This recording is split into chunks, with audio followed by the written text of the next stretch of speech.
ಇವರು ಈಗ ನ್ಯಾಷನಲ್ ಹೆರಾಲ್ಡು 1937ನೇ ಇಸ್ವಿನಲ್ಲಿ ಪ್ರಾರಂಭ ಆಯಿತು. ಯಾಕಾಯಿತು?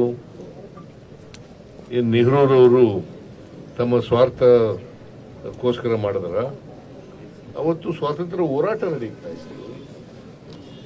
ದೇಶದ ಜನರಿಗೆಲ್ಲ ಗೊತ್ತಾಗಬೇಕು, ಸ್ವಾತಂತ್ರ್ಯದ ಬಗ್ಗೆ ಗೊತ್ತಾಗಬೇಕು, ಸ್ವಾತಂತ್ರ್ಯ ಹೋರಾಟದ ಬಗ್ಗೆ ಗೊತ್ತಾಗಬೇಕು ಅಂತೇಳಿ ನ್ಯಾಷನಲ್ ಹೆರಾಲ್ಡ್ ಪತ್ರಿಕೆಯನ್ನು ಪ್ರಾರಂಭ ಮಾಡಿದ್ರು.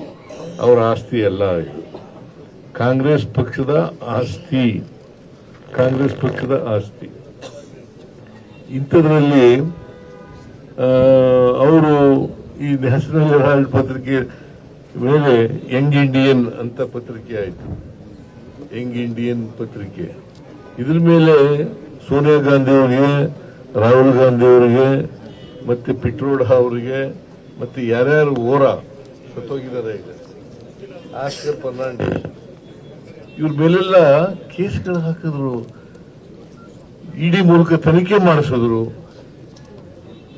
2012ರಲ್ಲಿ ಯಾರವನು ಸುಬ್ರಹ್ಮಣ್ಯ ಸ್ವಾಮಿ ಕೇಸ್ ಹಾಕಿದ್ರು.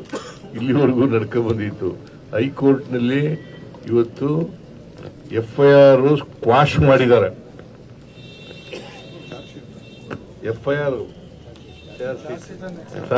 ಚಾರ್ಜ್ ಶೀಟ್ ಕ್ವಾಶ್ ಮಾಡಿದ್ದಾರೆ. FIR ಸೇರಿಸಿ ಕ್ವಾಶ್ ಮಾಡಿದ್ದಾರೆ.